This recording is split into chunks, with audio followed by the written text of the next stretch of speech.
A very warm welcome to our audience members, fellow Remontanians, and especially to our guest today, Dr. Michelle Crowley. Michelle facilitates people to write in their own voice in the field of academic and non-fiction writing.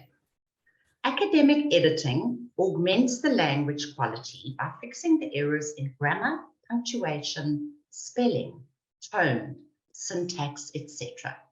It also eliminates reiterations, vagueness, and redundancy to make writing more precise, coherent, and easy to understand. Michelle has achieved an exponential level of success as an online remoter in the mere space of 18 months. Dr. Michelle Crowley is a committed, continued education practitioner. She has spent her life pursuing slivers of truth via the social sciences and English literature. Her PhD was focused on the construction of gender at the intersection between interpersonal, internalized, and intrapsychic, dreamed experience. She continues to facilitate research in a wide variety of fields and plumb the depths of human experience and consciousness. Michelle currently facilitates postgraduate and non-fiction writers in expressing themselves more eloquently in their own voices as a coach and editor, and writes about the ironies, tragedies, and mysteries of life.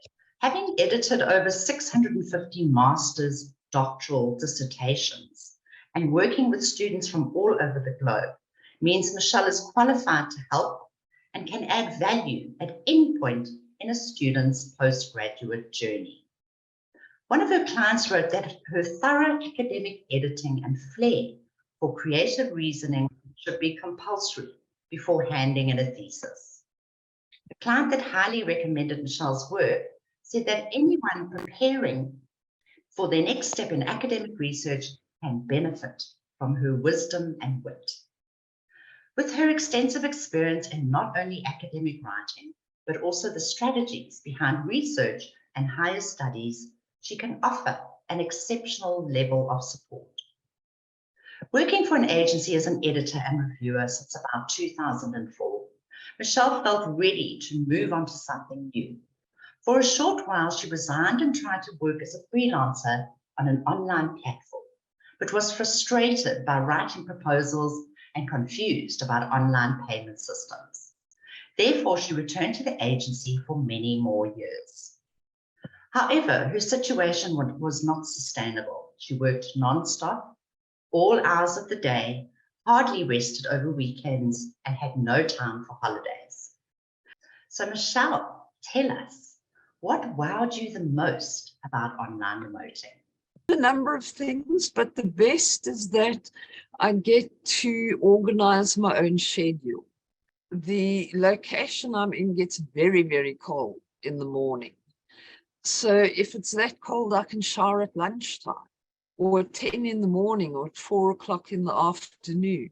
For instance, today, between kind of spats of editing, I could go and cut branches down that were getting in the way of the sewage truck coming in. And that gives me the opportunity to create balance between the mental gymnastics in cyberspace and a more grounded, real kind of way of living. Great. How has online remoting changed your life, and what opportunities do you see for yourself going forward? I think I've seen my value. My value has been confirmed through my clients. What I see going forward, I suppose a life in which I don't have to work myself to death. I'm pretty satisfied with how it's going at the moment, that I have that balance between the mental and the physical. I would like eventually to buy a little bit more land so that my horses have got more space to roam upon, and maybe getting into writing, spending more time writing instead of helping others to write. I do write, but I don't publish much of what I write. What were your initial fears and apprehensions, and what replaced them now that it's crystal clear that online freelancing works? Okay, my one concern was being scammed, and that I quickly overcame because Upwork is pretty clear about, and the money's there, and you get it once you've either completed the contract or on an hourly rate. And basically all my clients that pay per hour, I mean, as soon as they get the Wednesday where they look at what I've done, the money comes through straight away. I can draw it. I don't have to wait that extra week. But besides that, I'm an introvert by nature, and I wondered whether I would cope with the kind of communication remotely, because I'd more or less put myself out of circulation once I accepted that I'm quite radically introverted. So I wondered whether I'd be able to relate to people. And it's been a wonderful thing to find that I actually relate to people remotely in probably a warmer way than I do face to face. Maybe because I have the gift of language, so I can express myself in writing very cleanly and clearly. But also that I didn't have to lose my authenticity in order to be able to do this job.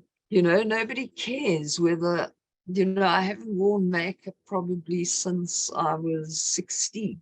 And none of my clients care that I don't wear makeup. They don't care what I look like. They're interested in me getting the job done. One of the beauties of working online is as long as you can do the job, nobody cares what you look like or what age you are, etc., etc. No, it's not about appearances. It's about productivity, and whether you can meet somebody's need. Yeah, so there's a way in which I feel at the age of 61, I'm finally allowed to be my experiment in life. Like Jung, I believe all of us are experiments in life, and remote working has allowed me to take that up. So reflecting on the start of your online remote work journey, what did you do right and what would you have done differently? I was very focused. I was very dedicated. I kind of left myself 4 months, and that was a little bit of pressure, that you either do it or you don't.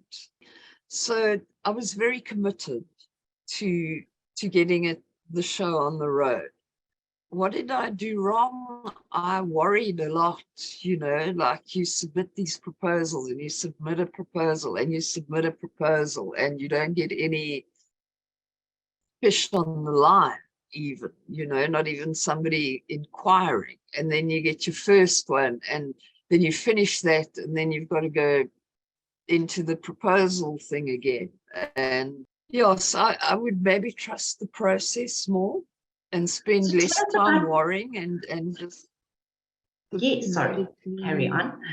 You do. Yes, and I think we all go through that, and especially in the beginning, putting in proposal after proposal, and yeah, and then when you get your first project, it's just so exciting and seems to sort of bolster your work. Yeah. So Michelle, tell us about your life and how your work fits into your lifestyle.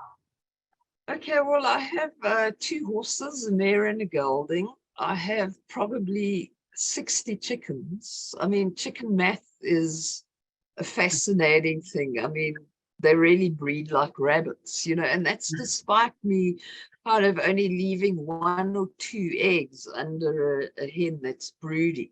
So I guess I've got a little side hustle where I sell the eggs that are produced for a rand to the locals. That's how to close the door earlier so that they don't shout at the gate for eggs. And then I've got 4 dogs and 7 cats.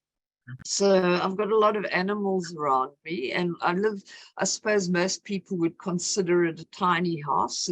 I actually looked last night. It was built between 1860 and 1865. So it's a very old stone house, which has had many challenges, Yeah, so I live a simple life. I tend towards vegetarianism. I don't think I would ever go completely vegetarian, but I probably eat flesh about once a month, which I think is what would have happened in ancient times. You know, people would have gone out to the hunt and brought back whatever they'd killed to the community, and everybody would have sat around and had a celebration, and then they would have eaten vegetables until they were ready for the next hunt. Yeah, I don't get much time to ride my horses, and I kind of injured my back a little while ago, and that was also nice about promoting. I just put my computer and stuff up so that I could stand and work, because sitting down was a little bit painful. Well, not so much the sitting down, but the getting up afterwards. You know, but that's what happens when you try and lift a 50-kilogram bag of horse food. Yes. Yeah, and in that sense, I get quite a lot of exercise because there are bales and, you know, there's lots of feeds, and luckily the horses mow the grass for me. I'm hopefully hopefully by the end of this month, I'll have a solar system up that will supply half the house with energy. Definitely. So it's made self-sustainable. You know, my parsley is growing beautifully. Wonderful. It sounds amazing. So, Michelle, explain what you do online and tell us about a project you enjoyed online. I basically read what people have written and help them to distill what they mean more effectively. You know, and that means correcting grammar, putting in punctuation marks, but it's more than that. It's also finding authentic word choices for that particular person. You know, some people use the word thrilling, whereas other people would use a synonym that is maybe less excited. And because I trained as a psychotherapist, I have quite a unique ability to listen to what people say and distill what they really mean and to see into their heart, really.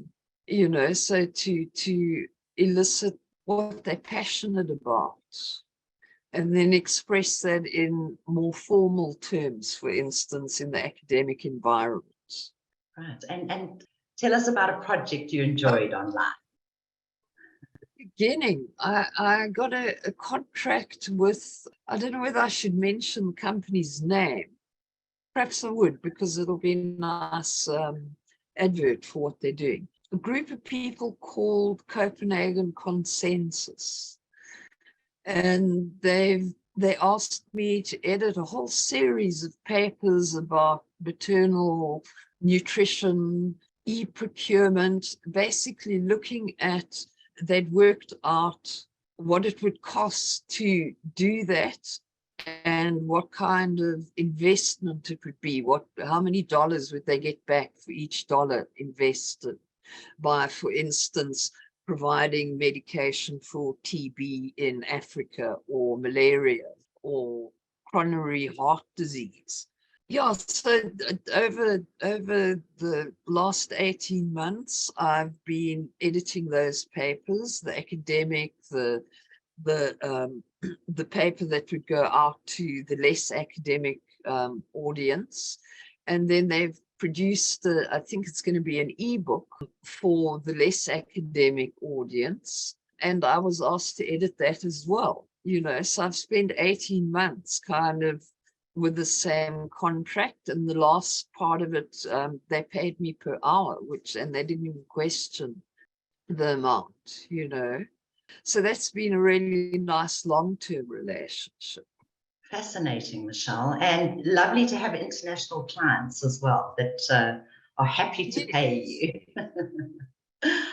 And lucky to be doing something meaningful, you know, because governments now read this and say, okay, well, we've got this much money and this project is going to give us the best investment for what we're putting in, and something will get done. Yes, it's absolutely wonderful. I really like that. Yes. So, Michelle, how would you explain to a friend what online remoting is and why they should consider it? Well, basically what it requires, as far as I can see, is to identify even a small skill that you have that somebody would be willing to pay you to do. And then you focus on that skill and you let people know on Upwork or other platforms that you're capable of doing this. And you start recruiting your first clients.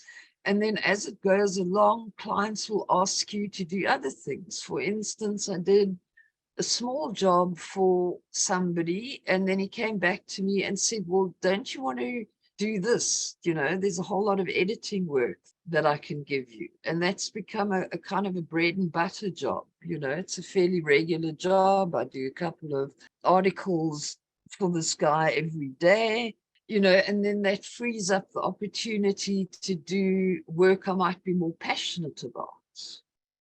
Because Wonderful. one is no longer in a survival mode in a way. You know that you've got a certain amount of work, an hour or two per day, that'll keep the wolves at bay.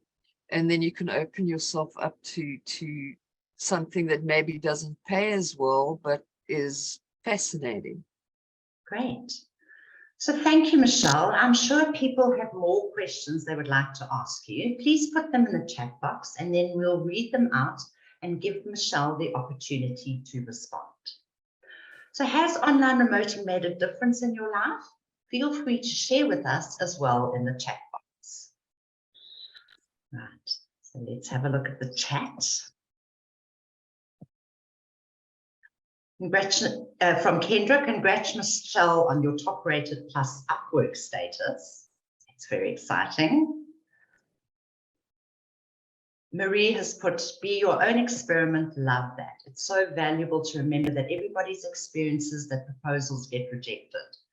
Next time we want the reality show TV crew out there. That sounds fascinating.